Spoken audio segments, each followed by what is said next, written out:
ओम शांति। आज 30 मार्च 2025। आज की संडे की मुरली है अव्यक्त मुरली। मुरली की ओरिजिनल डेट है 30 नवंबर 2004। और मुरली का सार है, अभी अपने चलन और चेहरे द्वारा ब्रह्मा बाप समान अव्यक्त रूप दिखाओ, साक्षात्कार मूर्त बनो। अभी अपने चलन और चेहरे द्वारा ब्रह्मा बाप समान अव्यक्त रूप दिखाओ, साक्षात्कार मूर्त बनो। आज भाग्य विधाता बाप अपने चारों ओर के श्रेष्ठ भाग्यवान बच्चों को देख हर्षित हो रहे हैं। सारे कल्प में ऐसा श्रेष्ठ भाग्य किसी का भी हो नहीं सकता। कल्प कल्प के आप बच्चे ही इस भाग्य का अधिकार प्राप्त करते हो। याद है अपना कल्प कल्प के अधिकार का भाग्य। इतने सारे संसार में जो मनुष्य देखने में आते हैं वो क्या है, और ज्ञान हमको ही क्यों मिला? तो जैसे आजकल हम लोग देख रहे हैं कि अनेक न्यूज आ रही हैं, कुछ कहीं कुछ हो रहा है, कहीं कुछ हो रहा है, तो उसमें बहुत सारे लोग प्रभावित होते हुए भी दिख रहे हैं। तो ऐसा क्यों हो रहा है कि बाबा के बच्चों को प्रभाव नहीं पड़ रहा और बाहर के बच्चों को या बाहर जो लोग हैं उनको प्रभाव पड़ रहा है? क्योंकि कहीं ना कहीं पर बाकी जो संसार की इतनी बड़ी रचना है वो कौन है? हमारे माइंड की क्रिएशन है। तो अब इस माइंड को ये अभी पता चल रहा है भगवान से। ये ज्ञान, ये नॉलेज कल्प कल्प में केवल हम बच्चों को ही पता चलती है कि हम कौन हैं, ये ड्रामा क्या है। ये लोग जो हमको, ये संसार जो अभी इतना रियल दिखता आया, जो हम उसको सच मानकर उसकी दुख और सुख से प्रभावित होते आए, उससे कैसे अब हम ज्ञान के आधार से अपने सत्य को जानकर अप्रभावित होते जा रहे हैं। ये सारी नॉलेज जानने का जो भाग्य है उसका अधिकार अभी बाबा हम बच्चों को कल्प कल्प देता है। याद है? ऐसा अपना भाग्य हमको याद है? पूछ रहे हैं बाबा। कल्प कल्प के अधिकार का भाग्य, यह भाग्य सर्वश्रेष्ठ भाग्य क्यों है? दुनिया में भी लोगों को कहते हैं कि आप बहुत लकी हो, आप बहुत भाग्यशाली हो ना। कोई भाग्य का आधार क्या बताता है? किसी को बहुत अच्छा घर परिवार मिला है, किसी को बहुत अच्छा रंग रूप मिला है, या किसी को बहुत अच्छे कर्मों का कहना चाहिए भाग्य मिला है कि उनके द्वारा बहुत अच्छे अच्छे कर्म कराए जाएंगे, वो उसको भी भाग्य कहेंगे। या किसी को बहुत अच्छी बुद्धि मिली है। अनेक तरह के भाग्यों का लोग वर्णन करते हैं। लेकिन संसार में कोई कितना भी भाग्यशाली मनुष्य रूप में कहा जाए, उस सब से भी श्रेष्ठ भाग्य, सर्वश्रेष्ठ भाग्य हमको मिला है। क्यों? क्योंकि हम ये जान गए हैं कि ये जो ऊपर से कैरेक्टर को जो भी मिलता है वो असल में बनी बनाई स्क्रिप्ट है। और इससे कोई लेना देना नहीं कि कोई फिजिकली एक्शंस के रूप में, बोलने के रूप में, या थॉट के लेवल पे कोई कुछ भी करे, बट सबकी जो अंदर की सत्य आत्मा है वो एक जैसी है। और ऊपर का जो नाटक है, वो संसार में ड्रामा है, वो फिक्स्ड भी है और वो नाटक है, माना उसको कोई सीरियस लेने वाली चीज नहीं है। तो ऐसी नॉलेज जो परमात्मा की, हमारे हाईएस्ट कॉन्शियसनेस की हमें मिली है, ये है सर्वश्रेष्ठ भाग्य। तो हमको ये सर्वश्रेष्ठ भाग्य क्यों है? बाबा कहते क्योंकि स्वयं भाग्य विधाता ने इस श्रेष्ठ भाग्य का दिव्य जन्म आप बच्चों को दिया है।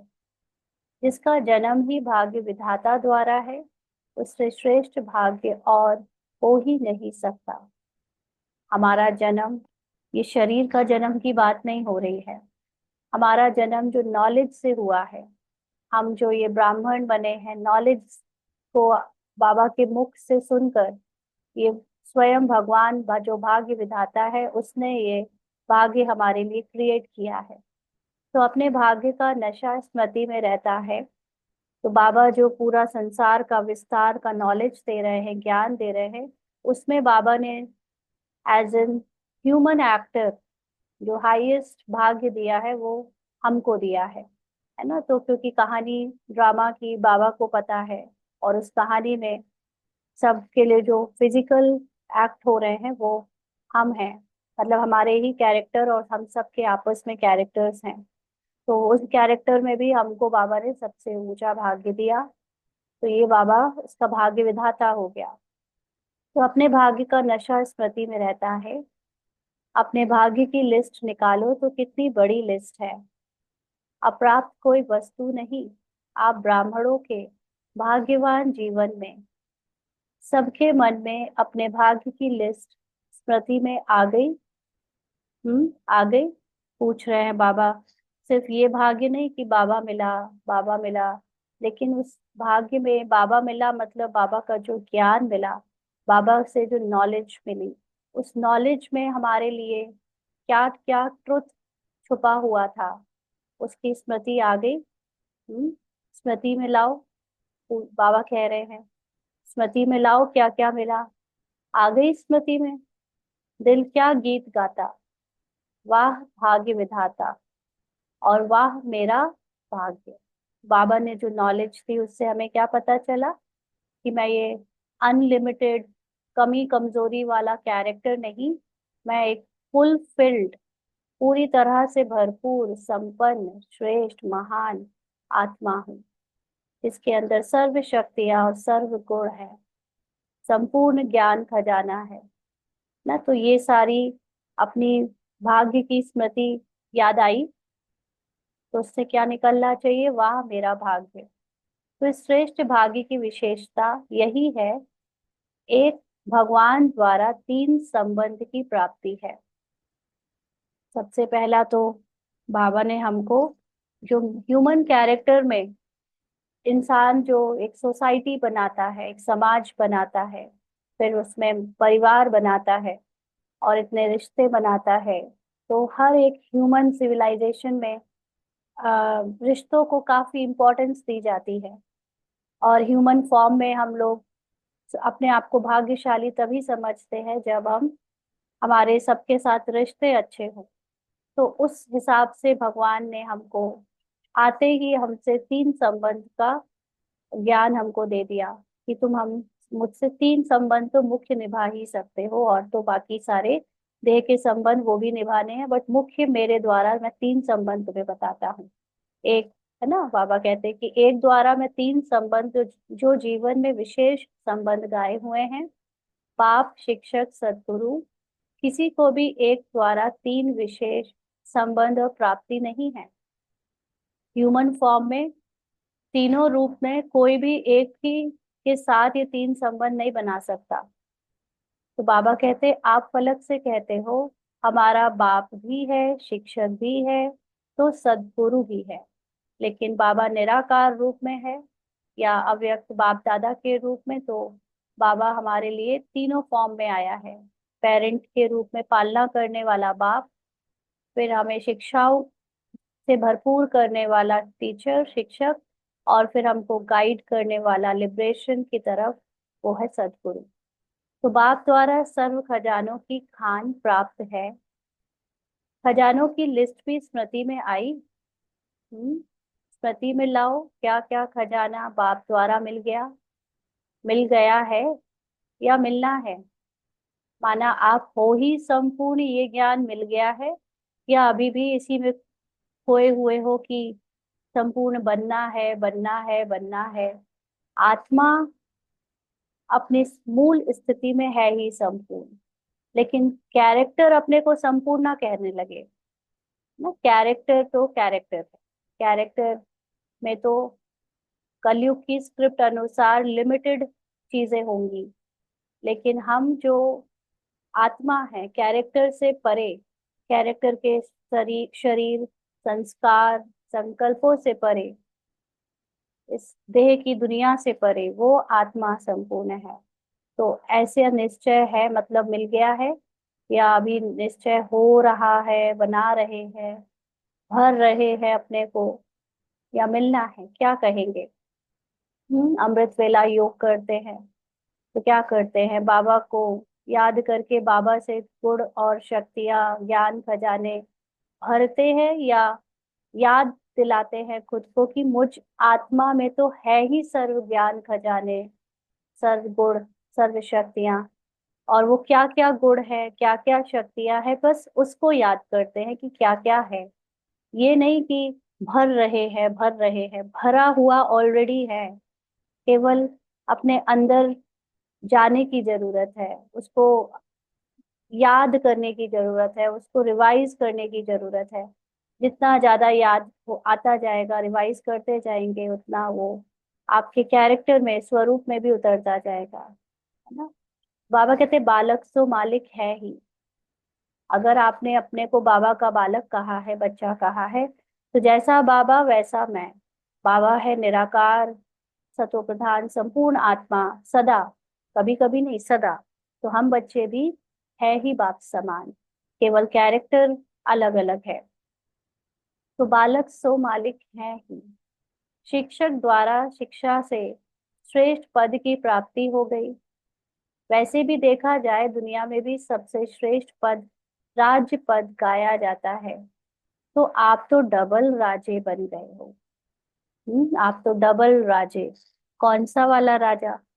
दुनिया में ह्यूमन माइंड तो राजा का मतलब समझता है कि हाँ, बहुत सारी फिजिकल रूप में राजधानी, फिजिकल रूप में प्रजा। लेकिन यहाँ पर तो हम इस ज्ञान से अपनी सूक्ष्म आत्मा राजा तक पहुंचकर, उस आत्मा राजा में स्थित होकर डबल राजे बन गए हैं। कैसे डबल राजे? एक वर्तमान स्वराज अधिकारी माना प्रेजेंट में हम आत्मा में स्थित होकर अपने सोल कॉन्शियस स्थिति से वर्तमान में आत्मा राजा की सीट पर सेट है। और भविष्य में अनेक जन्म राज्य पद अधिकारी। और भविष्य में हमारा ये ह्यूमन फॉर्म, ये कॉस्ट्यूम भी राजाई का हो जाएगा, है ना? क्योंकि अभी तो ये राजाई का कॉस्ट्यूम नहीं है, ये शरीर तो अभी पुराना भी है, उसमें पुराने संस्कार भी है, और साथ साथ अभी संसार में फिजिकल फॉर्म में भी राजाई नहीं है। लेकिन एक बार इस शरीर के द्वारा अपनी आत्मा राजा की सीट पर सेट हो गए, तो फिर अगले जन्म, अनेक जन्म हमको राजाई परिवार में जन्म मिलता है। तो डबल राजे बन गए हो। पढ़ाई एक जन्म की, वह भी छोटा सा जन्म, और पद की प्राप्ति अनेक जन्म, और राज्य भी अखंड, अटल, निर्विघ्न राज्य। हम्म तो अभी तक द्वापर युग या कलयुग के राजा लोगों को तो बहुत डर रहता था, कभी कोई भी आसपास से अटैक करने आ जाता था ना। लेकिन जो सतयुग त्रेता की राजाई होती है, उसमें आत्माभिमानी स्थिति की पावर होती है, और उस पावर में प्योरिटी भी होती है कि कोई किसी की लालच वश, या कोई किसी के पद वश, पद की इच्छा वश कभी किसी की राजधानी पर या किसी दूसरे पर बुरी नजर या कोई भी ऐसी दृष्टि रखता ही नहीं था, ज्ञान ही नहीं था ऐसी चीजों का कि ऐसा भी होता है। तो इसीलिए हम लोग जो इस समय आत्मा राजा अपनी मन बुद्धि संस्कार और कैरेक्टर को जीत रही है, माना आत्मा तो ऑलरेडी जीती हुई है, लेकिन ये मन जीत रहा है, माइंड जो है वो देह भान से निकलकर आत्मा तक वापस पहुंच रहा है अपने घर। उसमें वो जो राज्य प्राप्त होता है वो अखंड, अटल और निर्विघ्न होता है। उसमें कोई खंड नहीं होता। जैसे अभी ना भारत के अलावा जितने भी देश है, जैसे वो सारे देश खत्म होते हुए दिखेंगे। क्यों दिखेंगे? क्योंकि एक शो में आगे फ्यूचर में प्रेजेंट मॉर्निंग, सॉरी, केवल भारत से ही शुरू होनी है। तो इसलिए वो भारत अकेला देश बचेगा, बाकी सारे देश को निमित्त खत्म होना पड़ेगा। तो अखंड राज्य रहेगा, क्योंकि भारत पे ही राइज एंड फॉल है किंगडम का। और फिर अटल है, टाल नहीं सकता भारत को वापस एक राज्य में। लेकिन हम फिजिकल भारत की बात नहीं करेंगे यहाँ पर। Of course physical Bharat human form में होना है, लेकिन हम अभी अपने अंदर की स्थिति में देखेंगे कि अखंड, अटल, हमारी जो सोल कॉन्शियस स्टेज है वो अखंड होगी। सोल की कॉन्शियसनेस के अलावा और कोई कॉन्शियसनेस होगी ही नहीं। अभी तो हमारे अंदर बहुत सारी कॉन्शियसनेस है ना। अभी तो हम कभी मदर कॉन्शियसनेस में, कभी हम डॉटर कॉन्शियसनेस में, कभी हम वाइफ कॉन्शियसनेस में होते हैं, कभी हम जहाँ जहाँ जाते हैं, जिन जिन लोगों से जिन जिन रोल में मिलते हैं, वो वाली कॉन्शियसनेस बदलती रहती है। तो अभी तो बहुत सारे खंड हैं हमारी चेतना में, हमारे अपने पहचान के जो बना रखी है हमने अहंकार उसमें। लेकिन जब आत्माभिमानी हो जाते हैं तो केवल एक कॉन्शियसनेस होती है, वो है सोल कॉन्शियसनेस। बाकी सब एक्टिंग है, बाकी सब अलग है, पार्ट का कोई भान नहीं होता। अटल। अभी जो हम सोल कॉन्शियस स्टेज को प्राप्त कर रहे हैं, अब इसको कोई टाल नहीं सकता। होनी ही होनी है, बननी ही बननी है। किसी की पहले, किसी की बाद में, लेकिन जरूर बननी है। और निर्विघ्न राज्य।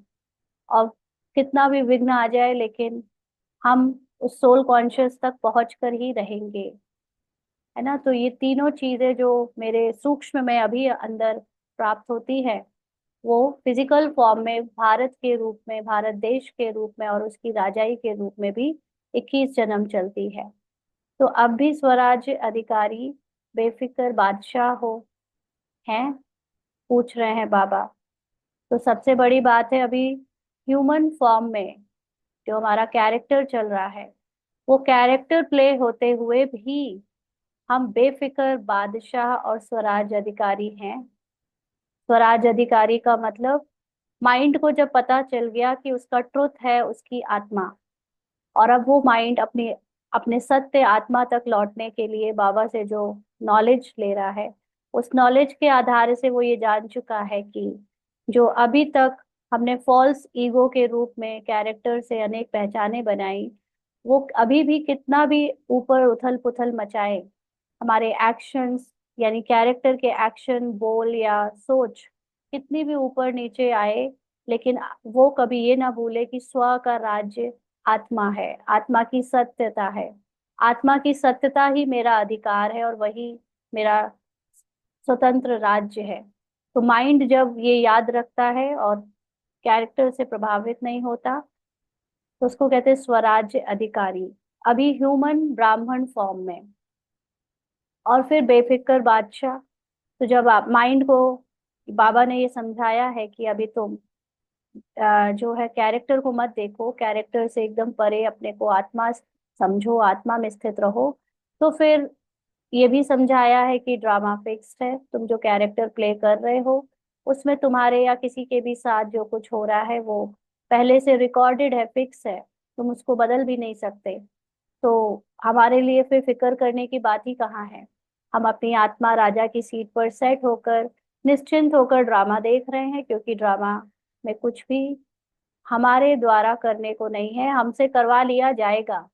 ड्रामा को जब जो कराना है वो करवा लेगा। है ना। तो इसलिए अब हम बेफिक्र बादशाह भी है, एज एन ह्यूमन फॉर्म।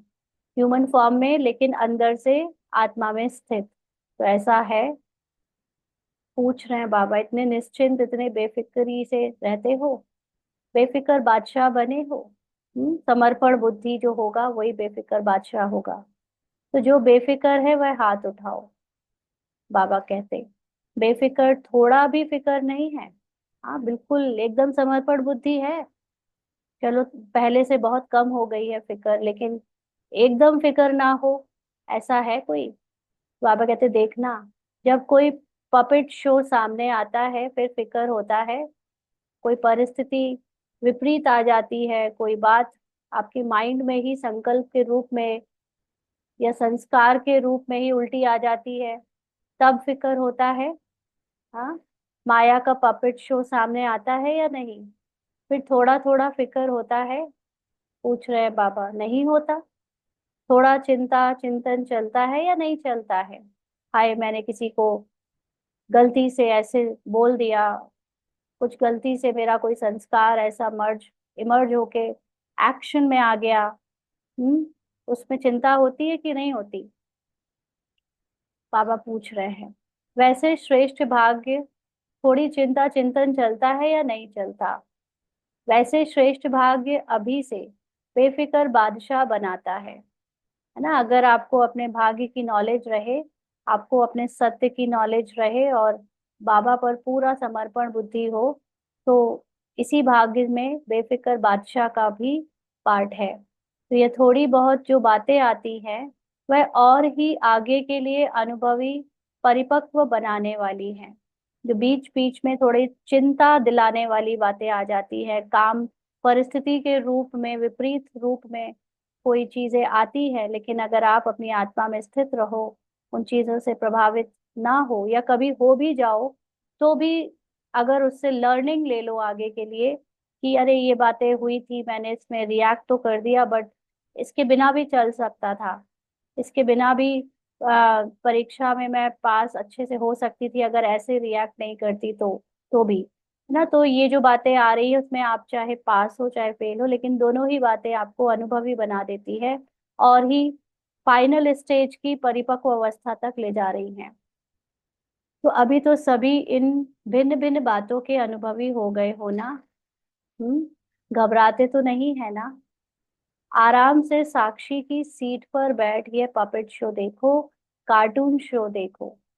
तो ये संसार का जो ड्रामा चल रहा है वो क्या है? एक बनी बनाई कार्टून की मूवी है। उसमें हर एक एक्टर को नचाया जा रहा है ड्रामा की तार के द्वारा। उसमें ये मेरा कैरेक्टर भी एक पपेट है, और मैं आत्मा अपने कैरेक्टर से बाहर, पूरे शो से बाहर निकल अपने को साक्षी रखकर, बाबा के समान की सीट पर सेट रखकर ये ड्रामा का शो, ड्रामा का कार्टून देख रही हूँ। तो बाबा कहते हैं कुछ भी नहीं, कार्टून है। अभी तो मजबूत हो गए हो ना, अभी मजबूत हैं? पूछ रहे हैं बाबा। या कभी कभी घबराते हो? ये कागज का शेर बनकर आते हैं। माना देखने में लगेगा बड़ा भयावह है, कोई बात आई, कोई परिस्थिति आई, कोई सीन, फॉर एग्जाम्पल अभी म्यांमार नामक एक कार्टून के स्थान पर एक भूकंप आया, उसमें इमारतें ताश के पत्तों की तरह नीचे गिर गई। ये भी एक कार्टून की मूवी चल रही है, उसमें ऐसा दिखाया जा रहा है। तो वो मूवी तो टेलीविजन की स्क्रीन पर है, आपकी मोबाइल की स्क्रीन पर है, आपका क्या बिगड़ा? आपके अपने अंदर की स्थिति चेक करो, है ना। कि आप इस कागज के शेर से डर गए कि ऐसा ऐसा हुआ, हमारे साथ भी हो गया, मैं भी बहुत हाई राइज बिल्डिंग में रहती हूँ, कभी ऐसे हो जाए, ये वो दुनिया भर का संकल्प। खुद को देह भी समझा, उतनी देर देह के भार में आकर डरे भी, और फिर जो बाहर दिख रहा है दुनिया में वो भी रियल शेर समझ लिया, उसको रियलिटी समझ लिया, नाटक था, वो सब नाटक चल रहा है। तो ये कागज का शेर बनकर आती हैं बातें, लेकिन क्या हम अपने अंदर से घबराते हैं? हम्म है कागज का लेकिन शेर बन के आते हैं। अभी समय प्रमाण अनुभवी मुहूर्तपन, समय को, प्रकृति को, माया को चैलेंज करो कि आओ, दिखाओ अपने रूप चारों तरफ, हम विजयी हैं। आत्मा को तुम टच भी नहीं कर सकती है माया, तुम मुझे टच भी नहीं कर सकती, तुम्हें जो करना है करो। तो ऐसे चैलेंज करो, किस किस को? समय को भी चैलेंज करो, क्योंकि समय पर भी हम विजय प्राप्त करते हैं। कैसे? जब आत्मा देह भान से परे होती है तो वो समय को जीत लेती है, क्योंकि आत्मा की मूल स्थिति में वो है ही बियॉन्ड टाइम एंड स्पेस। प्रकृति को, हम्म प्रकृति जो नेचर है, ये फिजिकल 5 तत्वों की बनी हुई स्थूल चीज है, और ये हमारे ही सूक्ष्म माइंड की क्रिएशन है। ये समय को भी सूक्ष्म माइंड ने क्रिएट किया है, आत्मा के, प्रकृति को भी सूक्ष्म माइंड ने क्रिएट किया है, और माया को भी। और एक्चुअली माया यही बात है कि जो स्थूल दिख रहा है, जिसको इस सूक्ष्म माइंड ने क्रिएट किया है, उसको रियल समझ लेना। ये माइंड डिफरेंस ना कर पाए रियलिटी और क्रिएशन में, मतलब जो सत्य है और जो असत्य है, जब उसके बीच में माइंड अंतर नहीं कर पाता है तो उसको माया कहते हैं। लेकिन बाबा के ज्ञान से और योग के बल से हम अब अंतर कर पा रहे हैं कि जो दिख रहा है वो तो केवल सीन है, लेकिन उसको सच मानना, ये माया जो अभी तक करवा रही थी, अब वो हमको धोखा और दे नहीं सकती। फॉर एग्जाम्पल आप मान लीजिए आजकल 5D 7D का जमाना चल रहा है ना, तो वो मूवीज में चश्मा वश्मा लगाकर आपको ऐसी जगह बैठाल देते हैं और वो फिर शो दिखाते हैं और उसमें वो हिलते हुलते और आपको स्क्रीन पर ऐसा लगेगा सब कुछ आपके साथ हो रहा है, एकदम बीच, सब कुछ रियल लगेगा। फिर जब शो बंद हो जाता है तो आपको होश आता है और फिर आप ये चश्मा हटाते हो, उस कुर्सी से उठते हो, कहते हो अरे ये सब तो माइंड में रियल लगने वाली चीजें हमको अपने माइंड द्वारा लग रही थी, बट वो थी नहीं, आप वो एक्चुअली में उस जगह पे उस गेम में थे नहीं अंदर, बट आपको लग रहा था। तो ये माइंड बस यही कराता है। जो चीज केवल एक सीन है, केवल एक शो है, एक खेल है, एक कार्टून मूवी है, उसको ये माइंड रियल फील कराता है, मेरे साथ हो रहा है, मेरी परिस्थिति ऊपर नीचे, मेरी स्थिति ऊपर नीचे हो रही है। तो जब ये जान गए ज्ञान से, नॉलेज से कि मैं उसमें प्रेजेंट नहीं हूँ, वो कैरेक्टर जो भी है वो दूसरा है, ये रूपाली दूसरी कैरेक्टर है जो सबसे उस कैरेक्टर के माइंड को गुजरना पड़ रहा है, बट एक्चुअली माइंड जिसको सत्य मान रहा है वो रियल नहीं है, वो सत्य नहीं है। ऐसी दृढ़ता के साथ अपनी विजय की जो बात है उस पर निश्चय करो, तो उन माया को, प्रकृति को और समय को जो इस मूवी के अंदर दिख रहा है उसको चैलेंज करो। तो बीच बीच में बाप दादा को खांसी आ रही है। बाबा ने कहा आज बाजा थोड़ा खराब है, मिलना तो है ना। बाप दादा के पास दो ग्रुप बार बार आते हैं। किस लिए आते हैं, पूछ रहे हैं बाबा। दोनों ग्रुप बाप दादा को कहते हैं हम तैयार हैं। यह एक समय प्रकृति और माया, एक कौन सी ग्रुप है जिसमें आ जाता है फिजिकल वर्ल्ड की चीजें। समय भी फिजिकल वर्ल्ड का है, प्रकृति भी फिजिकल वर्ल्ड की है और माया भी फिजिकल वर्ल्ड का है। ये तीनों चीजें एक है। एक तो ये बाबा के पास आते हैं कि हम तैयार हैं, माया समझ गई है, अब हमारा राज्य जाने वाला है। और माया का मतलब झूठी नॉलेज अबाउट द थिंग्स, जो फिजिकल वर्ल्ड के बारे में हम ये माइंड सच मान रहा था, अब माइंड को पता चल गया है कि वो सच नहीं है। तो अब माया जान गई है कि अब ज्यादा दिन तक मैं इनको प्रभावित कर नहीं पाऊंगी, अब तो मुझे जाना ही पड़ेगा कुछ दिन। जब तक इनका पुरुषार्थ ओवर नहीं हो रहा है तब तक थोड़ा बहुत और पार्ट है तो वो बजा रही हूँ, बाकी फिर तो मुझे जाना ही है। और दूसरा ग्रुप है एडवांस पार्टी। एडवांस पार्टी का मतलब जो लोग पुरुषार्थ करके ज्ञान में आगे बढ़कर ये वाला पुरुषार्थी जीवन छोड़ चुके हैं और उनका ट्रांसफर हो गया है अब नॉन पुरुषार्थी ग्रुप में। मतलब अब वो बीकेज नहीं रहे, वो ब्राह्मण्स नहीं रहे, लेकिन वो इन्फॉर्म कि वो आत्माएं अब अपनी नंबरवार जो भी उनकी हायर कॉन्शियसनेस में शरीर छोड़ा है उन्होंने, क्योंकि सब संपूर्ण या कर्मातीत ऐसा होकर तो नहीं गए, इसीलिए जन्म लिया है उन्होंने। लेकिन वो जहां पर भी हैं वो अभी नॉर्मल इंसानों की कॉन्शियसनेस से अबव है, क्योंकि उन्होंने नंबरवार सोल कॉन्शियस स्थिति से शरीर छोड़ा था। तो अब वो जहां पर भी है वो हमारे कॉन्शियसनेस से ऊपर है। तो वो उस कॉन्शियसनेस, ऊपर वाली कॉन्शियसनेस में अपना जो पार्ट बजा रहे हैं, वहां पर उनके पार्ट में लोअर कॉन्शियसनेस के पार्ट को खत्म करने का प्लान है, या जो भी वो एक्टिविटीज कर रहे हैं या सपोर्ट कर रहे हैं कि नीचे के कॉन्शियसनेस वाले भी ऊपर आ जाए, तो वो एडवांस पार्टी है। लेकिन वो अपने को बीकेस नहीं कहते, वो अपने को कोई ब्राह्मण या यहाँ पे कोई, यहाँ से उनका कोई नाता नहीं है अभी।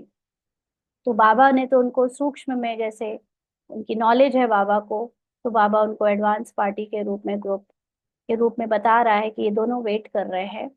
दोनों ग्रुप डेट पूछ रहे हैं। फॉरेन में तो 1 साल पहले डेट फिक्स करते हो ना, और यहाँ 6 मास पहले। फॉरेन में फास्ट जाते हैं, सॉरी, भारत में फास्ट जाते हैं, 15 दिन में भी कोई प्रोग्राम की डेट हो जाती है। तो समाप्ति, संपन्नता, बाप के समान बनने की डेट कौन सी है? बाप समान बनना मतलब क्या? आत्मा तो है ही बाप समान, तो बनने की बात किसकी आई? बनने की बात का मतलब है कि अपने फिजिकल कॉन्शियसनेस को भूल कर अपनी आत्मा में स्थित होना, जो है ही बाप समान। इसकी डेट फिक्स करो कि आप अपने शरीर के भान से कब मुक्त होगे। आप ड्रामा और कैरेक्टर के भान से, जो कि एक इनकम्प्लीट कमजोरी के भान है, असंपन्नता के भान है, उससे मुक्त होकर अपनी बाप समान संपन्नता की स्थिति या मेमोरी में कब स्थित होगे, इसकी डेट कौन सी है? तो वह बाप दादा से पूछते हैं। जो बाबा के लिए प्रकृति, माया और ये एडवांस पार्टी कोई सच में ऐसी कोई घटना घटती थोड़ी है, वो तो ड्रामा में नूंद है बाबा का ऐसा बोलना डायलॉग्स की, हम लोगों को कैरेक्टर में कोई कहानी मिल जाए। क्योंकि एज अ ब्राह्मण, एज अ बीके, हमको कहानियों में बहुत इंटरेस्ट होता है। कोई अपना कहानी बता दे, कोई अपना अनुभव सुना दे, बाबा क्या संदेश, वहां पे संदेशी ने क्या क्या कहानी देखी वो सुना दे। हमें अपने सूक्ष्म निराकार साइलेंस में स्थित होने से ज्यादा कहानियों में इंटरेस्ट होता है ना। तो कहानी में ये नूंद है, एक और कहानी जो बाबा सुना रहा है कि अभी प्रकृति, माया और समय वेट कर रहे हैं, पूछ रहे हैं। कॉमन सेंस की बात है कि प्रकृति बोलती है क्या, समय बोलता है क्या, माया बोलती है क्या, जो पूछेंगे। जैसे हम लोग छोटे में वो वाली किताब पढ़ा करते थे ना, कौन सी, पंचतंत्र की। उसमें जंगलों में जो जानवर होते थे वो आपस में बात करते थे, मनुष्य भी बात कर रहे हैं एक दूसरे से। तो ऐसे रियलिटी में कोई बात करता है क्या, मतलब इस फिजिकल वर्ल्ड में जानवर मनुष्य आपस में? नहीं ना। लेकिन कहानियों में लिखा रहता था, मोरल एजुकेशन में, कि कुत्ते ने बिल्ली से बोला, उसने खरगोश से बोला, फिर ऐसे हुआ फिर वैसे हुआ। तो ये चीजें बनी बनाई कहानियां हैं। ऐसे ही बाबा भी जो बातें हमें बता रहा है, दे आर ऑल कहानियां, बनी बनाई स्क्रिप्ट बाबा की, जो इस बाबा मिलन की मुरली में चल रही है। उसमें ये बातें निकल रही हैं कि ये लोग पूछते हैं मुझसे कि कौन सी डेट फिक्स की है। तो समाप्ति, संपन्नता और बाप के समान बनने की डेट कौन सी है, वह बाप दादा से पूछते हैं। यह डेट अभी आप ब्राह्मणों को फिक्स करनी है। हो सकती है, अब कैरेक्टर में हम ब्राह्मण हैं तो हमको तो वैसे ड्रामा अनुसार जब जो ड्रामा को कराना होगा वो करा लेगा। लेकिन बाबा का काम भी है पुरुषार्थ कराने का, एक्ट करना, उसमें टीचर की तरह पूछना कि कब तक करोगे भाई, कब तक पढ़ के पूरा बनोगे। और हमारा है बच्चों की तरह ब्राह्मणों में रोल में कि हाँ बाबा हम बन रहे हैं, बन रहे हैं, बस इस तरह से। तो ये सारी स्क्रिप्ट अनुसार बाबा पूछ रहा है कि आप ब्राह्मणों को फिक्स करनी है। हो सकती है संपूर्णता की डेट फिक्स हो सकती है। हम्म। पांडव बोलो, तीनों ही बोलो। बाप दादा निर्वैर भाई, रमेश भाई और ब्रजमोहन भाई से पूछ रहे हैं, डेट फिक्स हो सकती है? बोलो, हो सकती है कि अचानक होनी है? ड्रामा में फिक्स है, अंडरलाइन, ड्रामा में फिक्स है, लेकिन उसको प्रैक्टिकल में लाना है या नहीं, वह क्या, डेट क्या है बताओ? होनी है, अचानक होगा, डेट फिक्स नहीं होगी, होगी? पहली लाइन वाले बताओ, होगी? जो कहते ड्रामा को प्रैक्टिकल में लाने के लिए मन में डेट का संकल्प करना पड़ेगा, वह हाथ उठाओ। हम्म। करना पड़ेगा। देखो अब बाबा यहाँ कितनी चेकिंग कर रहा है। जो लोग डेट कॉन्शियस हैं, क्या वो लोग कभी संपूर्ण बन पाएंगे? टाइम कॉन्शियस कैरेक्टर कभी भी बियॉन्ड टाइम की स्टेज तक पहुंचेगा? बाबा ऐसे चेकिंग करता है चालाकी से। जो बच्चे डेट फिक्स कर सकते हैं बोलेंगे कि हाँ फलां डेट पे, क्यों? क्योंकि कहीं ना कहीं पर डेट ह्यूमन माइंड की क्रिएशन है। लेकिन बाबा फिर भी पूछ रहा है, डेट क्रिएट करी, डेट निकाली, क्यों? क्योंकि बाबा जानता है बच्चे अभी फिजिकल माइंड की ही वश में हैं, अपने सोल की स्थिति तक पहुंचे नहीं है। जो सोल की स्थिति में पहुंच जाएगा वो डेट क्यों फिक्स करेगा? आई एम ऑलरेडी देयर, मैं हूं ही आत्मा, मैं पहुंच चुकी हूँ, कहीं नहीं पहुंचना है। लेकिन जो नहीं पहुंचा है वो कहेगा हाँ बाबा मैं 2 साल के बाद संपूर्ण हो जाऊंगी, हाँ बाबा मुझे 3 साल और लगेगा संपूर्ण आत्मा तक पहुंचने में। माना वो कैरेक्टर कॉन्शियस देह की खूब सारी लेयर्स पहनकर कह रहा है ये लेयर उतारने में मुझे 3 साल लग जाएंगे। और जो एक्चुअली सोल कॉन्शियस है वो कहेगा लेयर है ही नहीं, मैं हूं ही नहीं ये सारी लेयर्स, मैं तो हूं ही आत्मा में स्थित। उसके लिए डेट नहीं होगी, वो बियॉन्ड टाइम है, इसलिए वो ऑलरेडी पहुंचा हुआ है। लेकिन जब कोई डेट डिसाइड करने की बात आती है और कोई कहता है हाँ करना पड़ेगा, that means he is already very much character conscious, है ना। तो बाबा कहते हैं करना पड़ेगा डेट का संकल्प, हाथ उठाओ। यह नहीं उठा रहे हैं, अचानक होगी। डेट फिक्स कर सकते हो? पूछ रहे हैं बाबा। पीछे वालों ने समझ लिया, अचानक होना है या राइट है? यह राइट है, लेकिन अपने को तैयार करने के लिए लक्ष्य जरूर रखना पड़ेगा। तो हम में से जो लोग अनुभवी है, हम में से कईयों को ये अनुभव अचानक हुआ है। वो जो आत्मा का रियलाइजेशन है, वो कैरेक्टर प्ले करते करते अचानक से किसी दिन हम में से लोगों को, ड्यू टू सम नॉलेज और मे बी कि पुराने पुरुषार्थ के कारण, अचानक से एक दिन आत्मा का रियलाइजेशन हुआ है। तो बाबा कहते हैं वो होना अचानक है आत्मा का रियलाइजेशन, लेकिन फिर भी उसके लिए आपको कुछ ना कुछ, जब तक कैरेक्टर में हो, कैरेक्टर कॉन्शियसनेस में हो, कुछ ना कुछ तैयारी पुरुषार्थ तो करते रहना पड़ेगा ना कुछ लक्ष्य अनुसार चलते रहना पड़ेगा। तो बिना लक्ष्य के संपन्न बनने में अलबेलापन आ जाता है। कोई सोचे कि डेट फिक्स है उस दिन बन ही जाएंगे, कुछ ना करें, तो एकदम आप कभी भी सोल कॉन्शियस होने की कोशिश भी नहीं करोगे, आप पूरी तरह कैरेक्टर के कॉन्शियसनेस में बने रहोगे, है ना। लेकिन कुछ कोशिश करते रहो, फिर एक दिन तो अपने आप कैरेक्टर से निकल के सोल की स्थिति को अनुभव कर ही लोगे। बट कुछ ना कुछ, जब तक कैरेक्टर भूला नहीं है तब तक कुछ ना कुछ एफर्ट्स तो मारते रहो, नहीं तो अलबेलापन आ जाएगा। तो आप देखो, जब डेट फिक्स करते हो तभी सफलता मिलती है। फॉर एग्जाम्पल, इस रूपाली पार्ट ने डेट फिक्स की थी जब कैरेक्टर को इतनी सूक्ष्म ज्ञान की समझ नहीं थी। इसने 2025 ईयर को फिक्स किया था कि मैं 2025 तक अपनी संपूर्णता तक पहुंचूंगी। एंड दैट्स हियर कि बाबा ने वो रियलाइज करवा भी दिया, अपनी आत्मा की संपूर्णता की स्टेज। अब वो बात अलग है कि कैरेक्टर में अभी जो बचा हुआ पार्ट है वो प्ले हो रहा है, और कैरेक्टर से जो सेवा होनी है वो हो रहा है। तो ऐसे ही हम सब एक बार फिक्स करते हैं तो ये माइंड उस हिसाब से चलने लगता है। बट अब हम ये उसको पोस्टपोन क्यों करें कि हम 1 साल 2 साल 4 साल बाद बनेंगे? अभी आप बोलो, अभी बस, अभी मैं हूं ही आत्मा, अभी कहीं पहुंचना नहीं है, क्योंकि हम आपको वो चीज उस जगह पहुंच कर बता रहे हैं कि देखो, तुम लोग जहाँ खड़े हो वहीं पहुंचे हुए हो। केवल जरा भूलो तो कि तुम जो नहीं हो, वो लेयर हटाओ। हम सब ऑलरेडी अपनी अपनी जगह पर पहुंचे हुए हैं, लेकिन उस वक्त ये ज्ञान किसी और ने बाहर से नहीं दिया था ना, आपको तो मिल रहा है ये ज्ञान। तो बाबा कहते हैं जब डेट फिक्स करते हो तभी सफलता मिलती है। कोई भी प्रोग्राम की डेट फिक्स करते हो ना, बनना ही है, यह संकल्प तो करना पड़ेगा ना, या नहीं?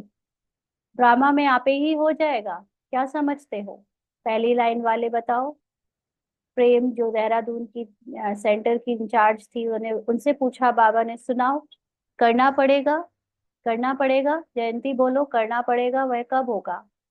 अंत में होगी, जब समय आ जाएगा। संपन्न, समय संपन्न बनाएगा या आप समय को समीप लाओगे? तो एक्चुअली संपन्नता, बाहर का सतयुग बाहरी रूप से मैनिफेस्ट बाद में होता है। पहले आपके अंदर सूक्ष्म संकल्पों में सतयुग आ जाता है। तो लेकिन वो कब आएगा? जब आप अपनी सोल तक, सोल की स्थिति, सतो प्रधान स्थिति तक पहुंच कर उसको अप्लाई करोगे प्रैक्टिकली कैरेक्टर में। जो तमोगुणी या रजोगुणी एक्शंस हैं, थॉट्स हैं, उनको साक्षी होकर देखने में अटेंशन रखोगे, चेक एंड चेंज करोगे, तब आपकी पूरी तरह से अंदर की स्मृति सतो प्रधान हो जाएगी, और उससे बाहर का वर्ल्ड सतो प्रधान हो जाएगा। तो समय, बाहर पहले वर्ल्ड सतो प्रधान हो फिर मैं यहाँ सतो प्रधान बनूंगी, ऐसा नहीं है। पहले मैं बनूंगी, फिर बाहर का वर्ल्ड चेंज होगा। तो इसलिए समय जो एक्चुअली कैरेक्टर के अकॉर्डिंग तो फिक्स्ड है कि इस समय से सतयुग शुरू हो जाएगा, लेकिन इस ड्रामा अनुसार वो पार्ट हमको सूक्ष्म में पहुंचा देगा, हमको वो हमारी संपूर्णता तक पहुंचा देगा उस समय को आने के पहले, है ना। तो बाप दादा ने देखा है कि स्मृति में ज्ञान भी रहता है, नशा भी रहता है, निश्चय भी रहता है, लेकिन अभी एडिशन चाहिए। अभी और क्या एडिशन चाहिए? बाबा ने कहा आपके एज अ ब्राह्मण कैरेक्टर में चलन और चेहरे से दिखाई दे। क्या दिखाई दे? अपनी आत्मा होने का नशा, निश्चय, अपनी सतो प्रधान संपूर्ण होने का निश्चय। तो बाबा कहते हैं बुद्धि में याद सब रहता है, कि नॉलेज रटी है सबको, है ना। एक दूसरे से कम नहीं है कोई नॉलेज में, सब एक से एक बढ़कर है आगे। स्मृति में भी आता है लेकिन अब स्वरूप में आवे।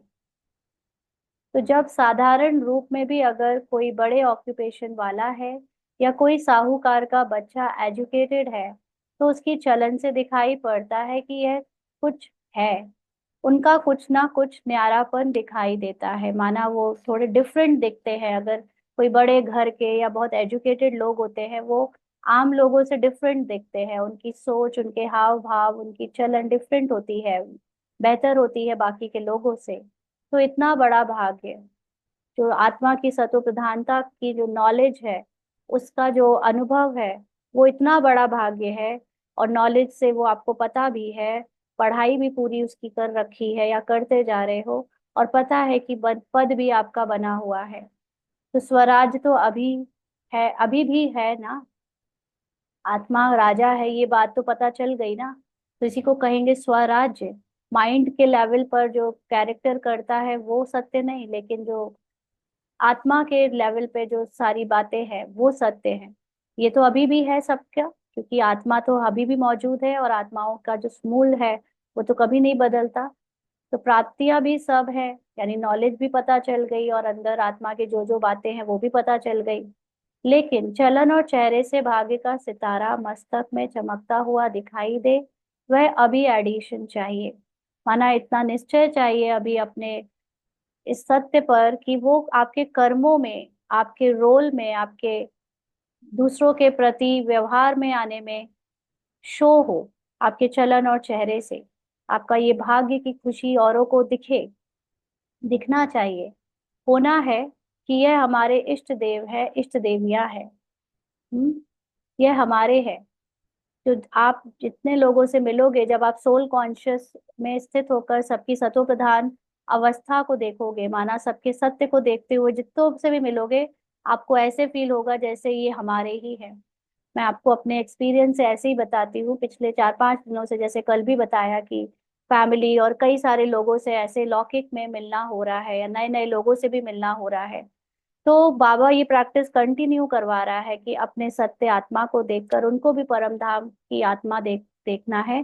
कैरेक्टर में कोई चाहे डॉक्टर है, कोई चाहे फैमिली वाला है, कोई रिलेटिव है, या कोई कुछ भी है, तो जो पहले कभी कैरेक्टर में, रोल में, फैमिली में जो दूर दूर के रिश्तेदार थे जो बात नहीं करते थे, या हम कह लो कैरेक्टर में हम हमारे उनके बीच में बात करने का या बहुत ज्यादा प्यार मोहब्बत का इंटरेक्शन नहीं होता था, वो ऑल ऑफ द सडन उनके प्रति ऐसे, उनके सत्य को देखने से एकदम चेंज।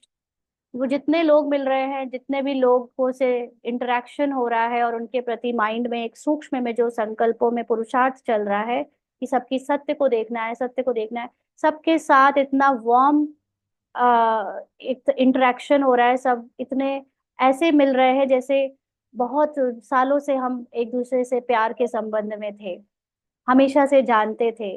बहुत हैप्पीनेस, बहुत लवफुल और बहुत प्योरिटी के साथ आपस में मिल रहे हैं। तो ये बात जो बाबा ने लाइन में बोली, इसको एक्चुअली रिसेंटली अनुभव किया है 3-4 दिन के अंदर। वो अलग बात है कि उन्होंने ऐसे समझा कि नहीं समझा इष्ट देव देवियां, लेकिन ये बाबा इष्ट देव और इष्ट देवियों का लालच देता है, क्योंकि हमको कैरेक्टर में बाबा ने बहुत लालच दिया है ना हम लोगों को, तुम देवी बनोगे, तुम देवता बनोगे। लेकिन एज अ सोल कॉन्शियस, जब आप बियॉन्ड नेम, बियॉन्ड पद, बियॉन्ड टाइम, बियॉन्ड एनी अहंकार हो जाते हो, तो आपको देव देवियों वाली फीलिंग नहीं आती। फिर आपको बस ये आता है कि ये सब मेरे ही तो है, मेरे ही अंदर की क्रिएशन ही तो है, मैं ही तो इन सब की रचयिता हूँ।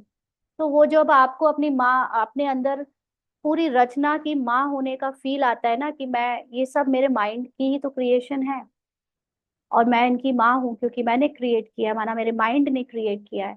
तो वो जो वार्म आपके अंदर आती है, वार्म तो उसकी उनको भी टच होती है, और वो भी आपके साथ वैसे ही मिलते हैं। वो अलग बात है कि उनके माइंड में ये थॉट नहीं आता होगा कि हमारे, हम क्या सोच रहे हैं, या वो हमको देव या देविया देखे। बट बाबा ने ये जो बात बोली कि उनको भी ऐसा अनुभव हुआ कि हमारे हैं, तो ये एक्चुअली बाबा ने अभी रिसेंटली 4-5 दिनों में बहुत अच्छे से फील कराया है। तो बाबा कहते, जैसे ब्रह्मा बाप में देखा, साधारण तन में होते भी आदि के समय भी ब्रह्मा बाप में क्या दिखाई देता था। कृष्ण दिखाई देता था ना, आदि वालों को अनुभव है ना। तो जैसे आदि में ब्रह्मा बाप द्वारा कृष्ण दिखाई देता था, ऐसे ही लास्ट में क्या दिखाई देता था? अव्यक्त रूप दिखाई देता था ना। तो बाबा का जब पुरुषार्थ, एक्चुअली ब्रह्मा बाबा का पुरुषार्थ 2036 से, सॉरी 1936 से शुरू नहीं हुआ। ब्रह्मा बाबा के अंदर शिव बाबा की नॉलेज पहले भी थी। जब बाबा ने 1932 में डायरीज लिखी हैं, उसके पहले से ही बाबा के अंदर बेहद का वैराग आने शुरू हो चुका था। उसको ऑफिशियली डिक्लेयर किया या उसको फिजिकल रूप में एक कमरे में बैठकर लाल उनके अंदर चमक, भले ही उनकी बहू ने कोई पर्टिकुलर साल में देखी, कोई पर्टिकुलर डेट एंड टाइम में देखी, लेकिन बाबा ने कहा ना, मेरे आने की कोई डेट बता नहीं सकता मैं कब आया। तो बाबा इज थ्रू हिज नॉलेज, बाबा अपने ज्ञान से आता है, अपने ज्ञान से प्रत्यक्ष होता है। तो वो नॉलेज तो ब्रह्मा बाबा में कब से पहले से प्रवेश करके काम कर रही थी, ये कोई बता नहीं सकता। तो यहाँ पर जैसे शुरुआत में जब बाबा ने ओम मंडली नाम का एक सत्संग शुरू किया, तो बहुत सारे लोगों को जो कृष्ण का स्वरूप उनमें दिखता था, वो स्टेज पर भी ब्रह्मा बाबा बहुत कुछ पुरुषार्थ ऑलरेडी कर चुके थे। वो ऑलरेडी अपनी संपूर्णता पर निश्चय कर चुके थे। और उस समय से वो कृष्ण के समान अपने पांच विकारों पर या विकार रूपी शेष नाग की सैया पर बड़े निश्चिंत उनका पाठ शुरू हो चुका था। इसीलिए बाबा के उस समय शुरू के साक्षात्कार कृष्ण रूप से शुरू हुए और एंड हुए उनके अव्यक्त रूप में एकदम फरिश्ता रूपी बेफिक्र बादशाह वाले पार्ट से। वैसे ही हमारे अंदर जब एक्चुअली में जिस दिन इस बात का निश्चय हो जाता है कि मैं आत्मा हूं ही संपूर्ण, उस दिन हमारा भी कृष्ण उस पहली बार जाग जाता है।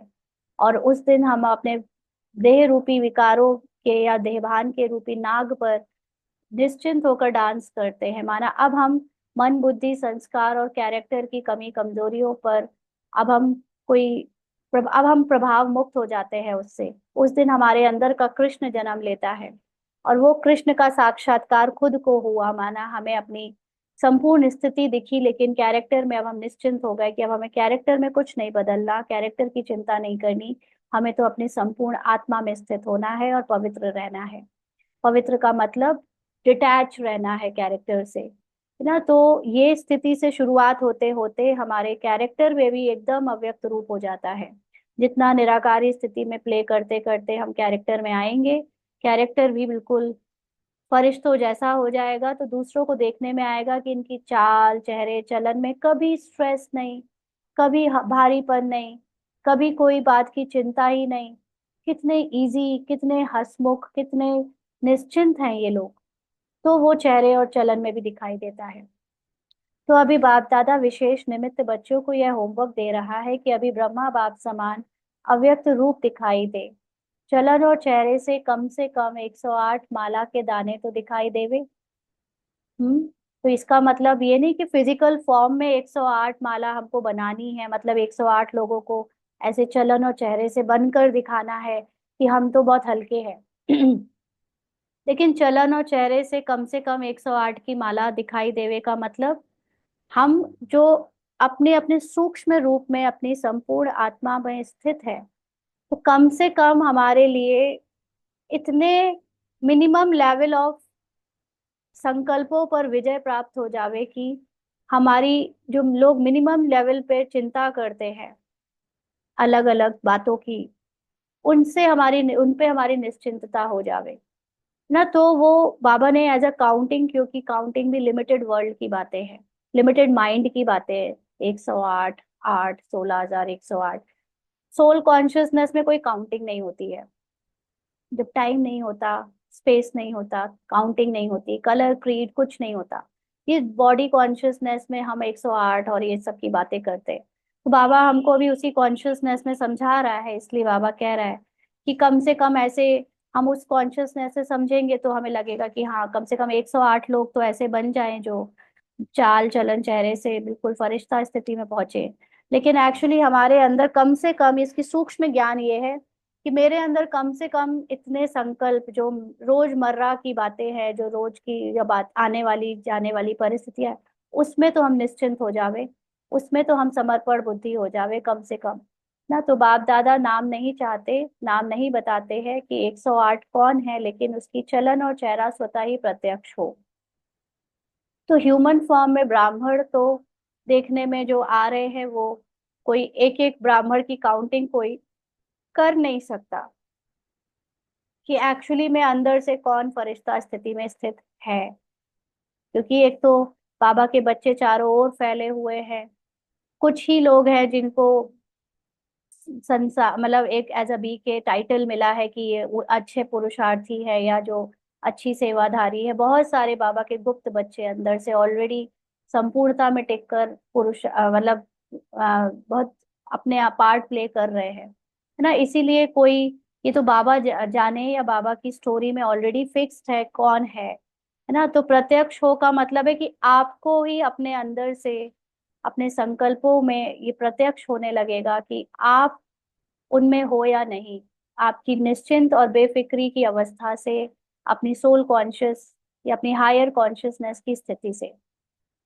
तो यह होमवर्क बाप दादा निमित्त बच्चों को विशेष दे रहा है। हो सकता है अच्छा कितना समय चाहिए, ऐसे नहीं समझना कि जो पीछे आए हैं, मतलब बाबा ने देखो साफ साफ आज कह भी दिया, टाइम की बात नहीं। पीछे आए हैं का मतलब ये नहीं कि जो बाद के टाइम में आए हैं, कि कोई समझे हमको तो थोड़ा वर्ष ही हुआ है। यहाँ पीछे आने का मतलब ये नहीं है। पीछे आने का मतलब क्या है? बाबा कहते कोई भी जो लास्ट सो फास्ट और फास्ट सो फर्स्ट जा सकता है। यह भी बाप दादा की चैलेंज है। कर सकते हो, कोई भी कर सकते हो, लास्ट वाला भी हो सकता है। इसीलिए जो ये पिछले 88 वर्षों से बाबा का यज्ञ चल रहा है, इसको हम बीकेस का, ब्राह्मण्स का लिमिटेड माइंड काउंट करने में लगाए। अभी इतने वर्ष, अभी इतने वर्ष। वो पुराने जो आ चुके हैं उनको ज्यादा पुरुषार्थ करके पहले संपूर्णता मिल गई, पहले वो पहुंच गए advance party, this and that and so. और जो बाद में आ रहे हैं उनमें तो वैसे ही है। एक्चुअली बाबा ये कभी नहीं देखता। बाबा है निराकार, टाइमलेस, बियॉन्ड टाइम की स्थिति में। उसके लिए आगे और पीछे कुछ नहीं होता। उसके लिए ये चक्र जो हमें ड्रामा में 5000 साल के बंधन में बांधता है, वो चक्र उसके लिए नहीं है। तो उसके लिए तो आत्मा की संपूर्णता को जानना एक मिली सेकंड का काम है, जो कभी भी जाना जा सकता है। वो किसी भी सेकंड जाकर हो सकता है। अभी अभी कोई एकदम, अगर हम 100 वर्षों की हद की लिमिटेशन में देखें, तो वो लास्ट के सेकंड में भी कोई ज्ञान में आए और वो उसी सेकंड अनुभव कर सकता है कि मैं आत्मा हूँ। और जिस समय वो उस आत्मा को अनुभव कर लेता है, वो संपूर्ण हो गया।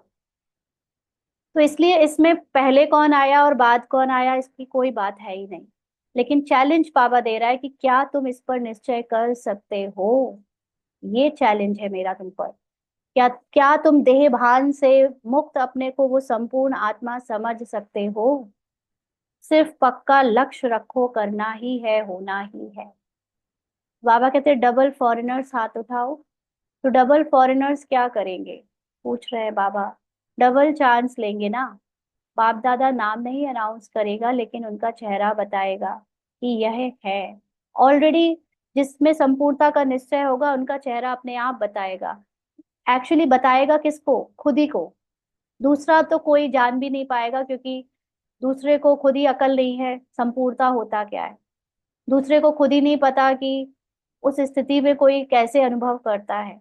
तो एक कोई नीचे वाइब्रेशन वाले अपने हाई, ऊपर की वाइब्रेशन के चीजों को नोटिस नहीं कर पाएंगे। थोड़ा बहुत कर पाएंगे कि हाँ, अब जैसे दादियों को क्यों कर पाते, क्योंकि दादियां पहले से ही कैरेक्टर में पुरानी हो गई थी, है ना। तो दादियों को पुराना समय का एक टाइटल था कि वो बाबा के समय की हैं, इसीलिए वो उनको इतना रिस्पेक्ट सब दे रहे हैं।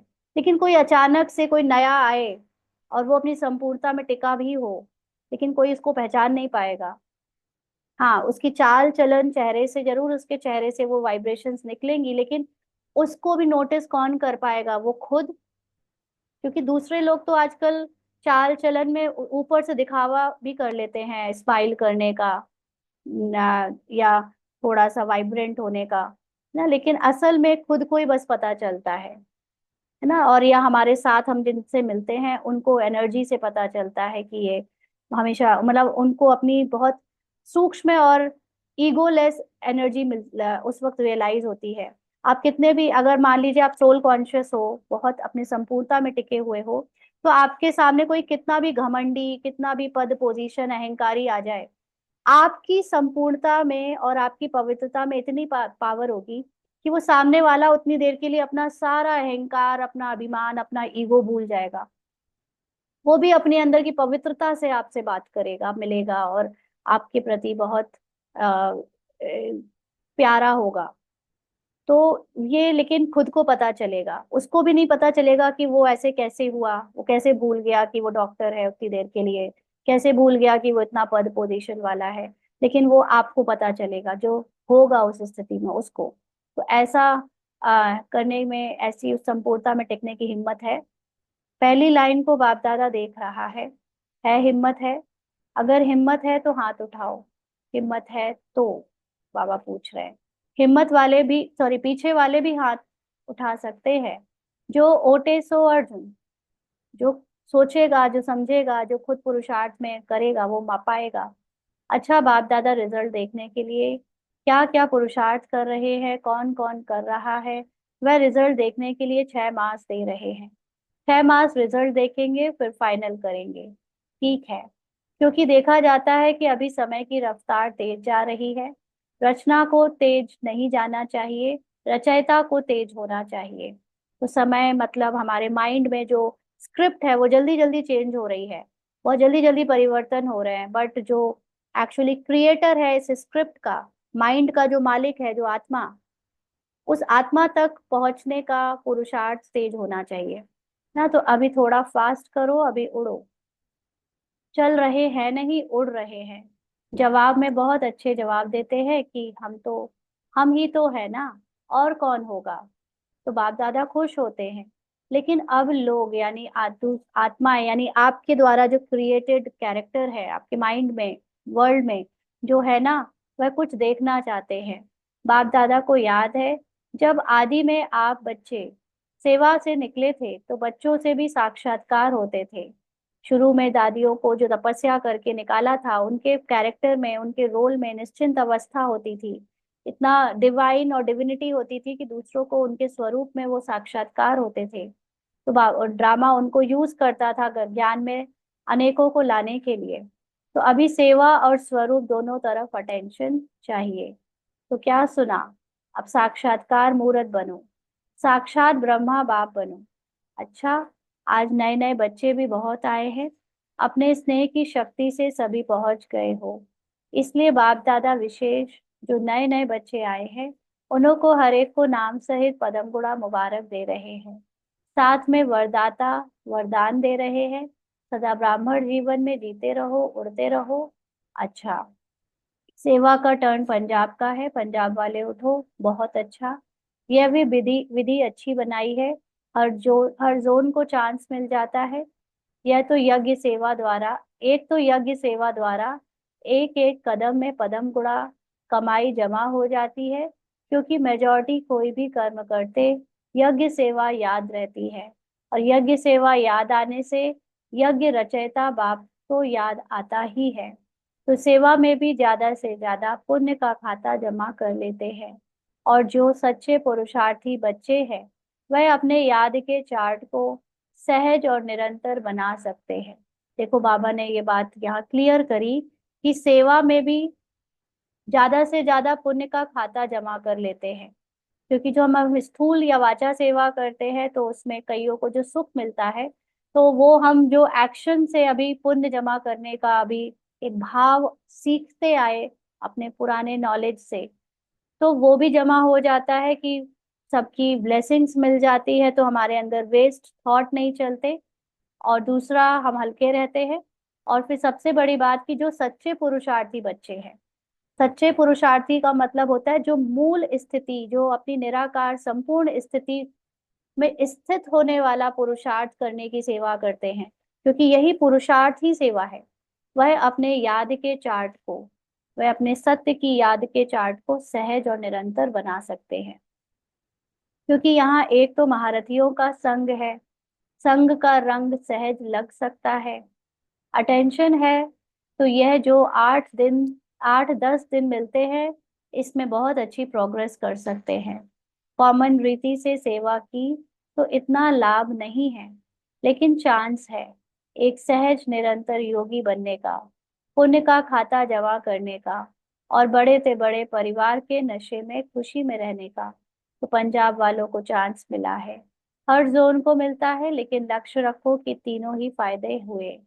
कितना पुण्य का खाता जमा किया, सहज याद की प्रोग्रेस कितनी की, माना सहज नेचुरल आपकी सोल कॉन्शियसनेस की स्थिति कितनी, उसमें इम्प्रूवमेंट आई, और कर्मों से भी कितना आपके द्वारा अच्छे कर्म हुए तो आप हल्के रहे, बाबा की याद में हुए तो आपको ब्लेसिंग मिली, और संगठन या परिवार के स्नेह समीपता का कितना अनुभव किया।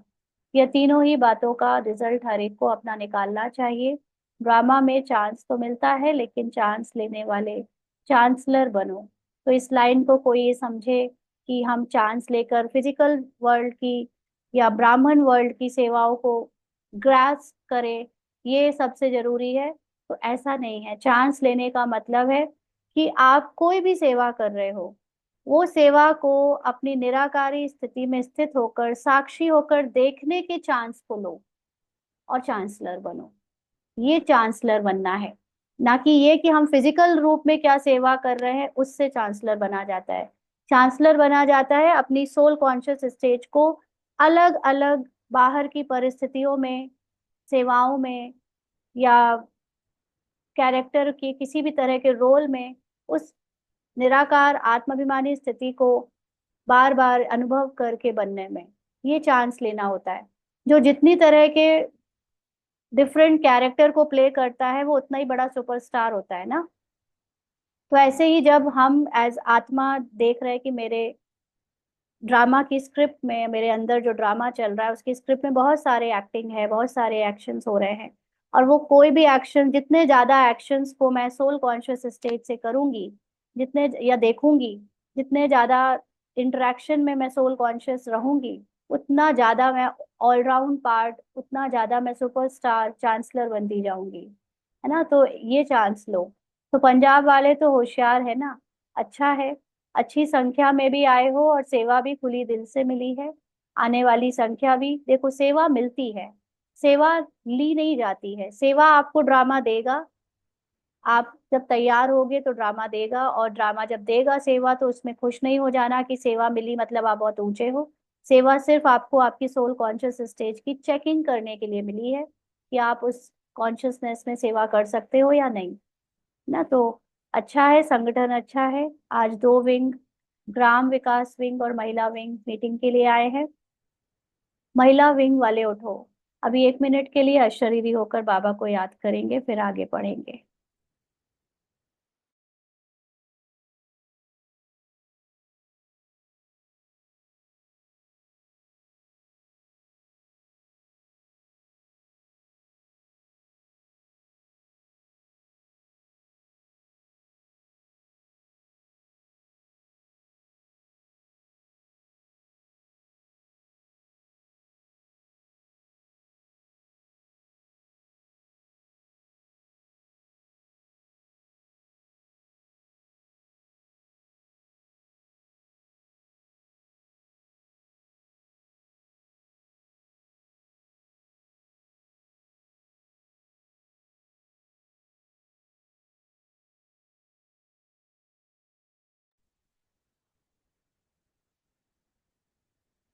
आगे बाबा कहते हैं, महिला विंग वाले उठो, इसमें मेजॉरिटी टीचर्स हैं क्या? टीचर्स हाथ उठाओ। अच्छा चांस है सेवा की, सेवा और सेवा के पहले मेवा, संगठन का और बाप से मिलन का मजा लेना। तो सेवा और मेवा दोनों मिल गया, अच्छा है। अभी कोई नया प्लान बनाया? जो भी, चाहे महिलाओं का है चाहे किसी भी वर्ग के ग्रुप्स बने हुए हैं, तो हर एक ग्रुप कुछ विशेष प्रैक्टिकल चलन और चेहरे पर कोई ना कोई गुण या शक्ति का बीड़ा उठाए। तो हम यह ग्रुप, महिला ग्रुप, इस गुण या शक्ति का प्रैक्टिकल प्रत्यक्ष रूप में लाएंगे। ऐसे हर एक वर्ग वाले कोई ना कोई अपने विशेष फिक्स करे, और अब उसकी आपस में जैसे सर्विस की रिजल्ट नोट करते हो ना, ऐसे आपस में चाहे लिखा पढ़ी हो चाहे संगठन हो, यह भी चेक करते रहो। तो पहले आप लोग करके दिखाना, महिला विंग्स करके दिखाओ, ठीक है ना। हर एक विंग को कुछ ना कुछ अपना प्लान बनाना है और समय फिक्स करें कि इतने समय में इतनी परसेंटेज प्रैक्टिकल में लानी है। फिर जो बाप दादा चाहते हैं ना, चलन और चित्र पर आवे, वह आ जाएगा। तो यह प्लान बना करके बाप दादा को देना।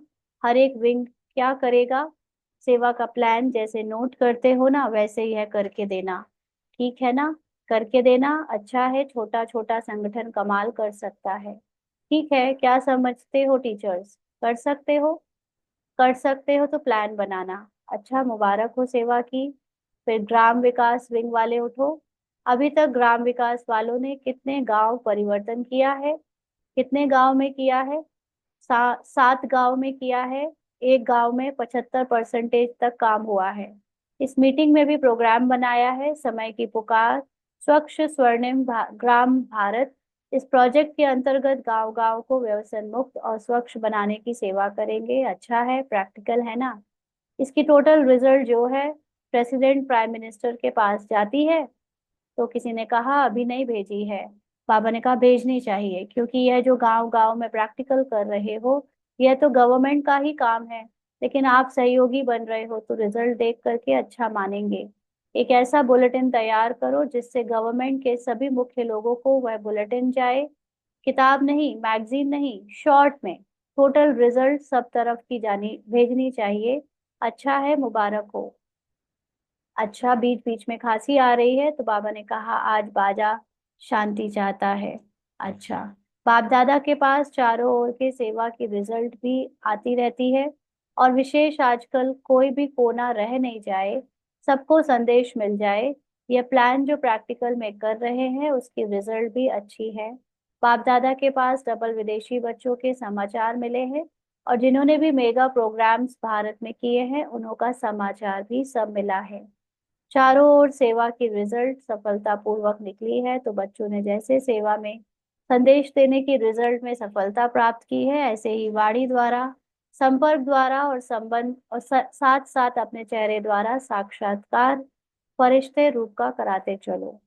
अच्छा, जो पहली बारी आए हैं वह हाथ उठाओ, बहुत है।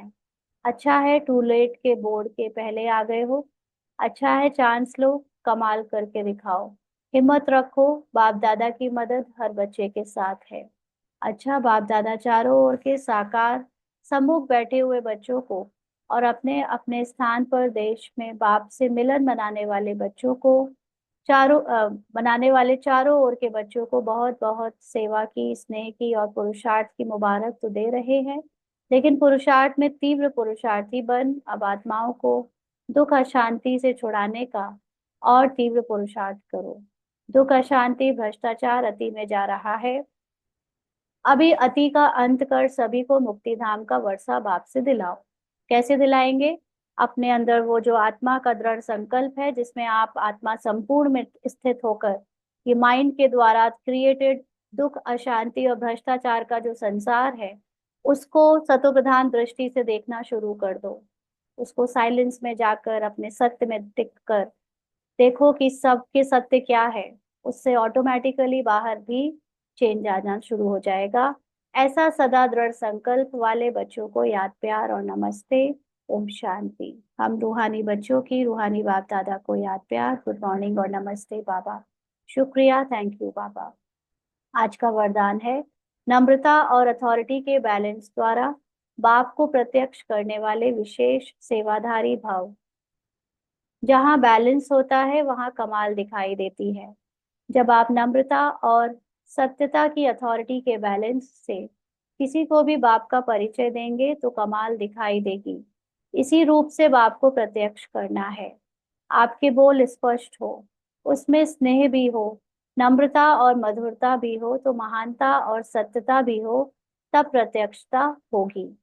बोलते हुए बीच बीच में अनुभव कराते जाओ, जिससे लगन में मगन मूर्त अनुभव हो। ऐसे स्वरूप से सेवा करने वाले ही विशेष सेवाधारी हैं। स्लोगन है, समय पर कोई भी साधन ना हो तो भी साधना में विघ्न ना पड़े। ना। साधना का मतलब आपकी सोल कॉन्शियस स्थिति को इमर्ज करने में अगर कोई साधन नहीं भी है, गाना, म्यूजिक, इंटरनेट, टीवी, किसी का कोई मुरली का कुछ भी, तब भी आप अपनी सोल कॉन्शियस स्टेज में स्थित हो जाओ, ये है साधना। तो कोई भी साधन की जरूरत ना पड़े आपको आपकी सोल कॉन्शियस स्टेज तक पहुंचने में। तो समय पर जो है, हमें समय और साधन दोनों से बियॉन्ड जाना है, तब सोल कॉन्शियस का अनुभव कर पाएंगे। आज के अव्यक्त इशारे हैं। कोई कोई समझते हैं शायद क्रोध कोई विकार नहीं है, यह शस्त्र है। लेकिन क्रोध ज्ञानी आत्मा के लिए महाशत्रु है, क्योंकि क्रोध अनेक आत्माओं के संबंध संपर्क में आने से प्रसिद्ध हो जाता है, और क्रोध को देख करके बाप के नाम की बहुत ग्लानि होती है। कहने वाले यही कहते हैं, देख लिया ज्ञानी आत्मा बच्चों को, इसलिए इसके अंश मात्र को भी समाप्त कर सभ्यता पूर्वक व्यवहार करो। तो जनरली हम लोग कोशिश करते हैं कि हम बाहर से क्रोध ना करें, लेकिन बाहर का संस्कार तो रिजल्ट है। आपके अंदर की अगर साइलेंस की अवस्था होगी, तो बाहर से ये संस्कार आपको ज्यादा दिन तक धोखा दे नहीं पाएगा। तो मेन मुख्य पुरुषार्थ है कि अपने सत्य की, अपने प्रेम और पवित्रता की स्मृति में टिको, तो बाहर का संस्कार अपने आप मर्ज हो जाएगा, धोखा नहीं देगा। लेकिन अगर हम बाहर किसी कोशिश करेंगे कि मैं आत्मा शांत स्वरूप हूँ, मैं आत्मा, कैरेक्टर को कह रहे हैं शांत स्वरूप हूँ, और कैरेक्टर कोशिश कर रहा है कि मैं गुस्सा ना करूं, तो वो तो कभी भी धोखा दे सकता है, कभी भी गुस्सा आ सकता है। इसलिए अपने सत्य में टिके, सत्य के साइलेंस और प्रेम स्वरूप को याद रखें। तो अब कभी अगर कैरेक्टर में संस्कार वश क्रोध आ भी गया, तो भी तुरंत याद रखें कि वो कैरेक्टर ने किया, वो उसके माइंड ने किया, वो मैं नहीं हूँ। तो ऐसे जब आपके अंदर निश्चय होता रहेगा, तो देखने वालों को आपका क्रोध दिखेगा नहीं, उसका इन्फ्लुएंस पड़ेगा नहीं, ग्लानि से भी बच जाओगे। लेकिन अगर क्रोध आपको दिख रहा है कि आप क्रोध कर रहे हो, मतलब आपने क्रोध से अपनी पहचान बना ली, तो क्योंकि आपने अपने को क्रोध से देखा, तो दूसरे भी आपको आपके क्रोध से जज करेंगे ना। इसीलिए अपने सत्य में टिक कर ज्ञानी आत्मा बनकर क्रोध पर विजय प्राप्त करे, ना कि सिर्फ ऊपर से क्रोध को देखकर उस पर कंट्रोल करने की कोशिश करें। अच्छा, ओम शांति।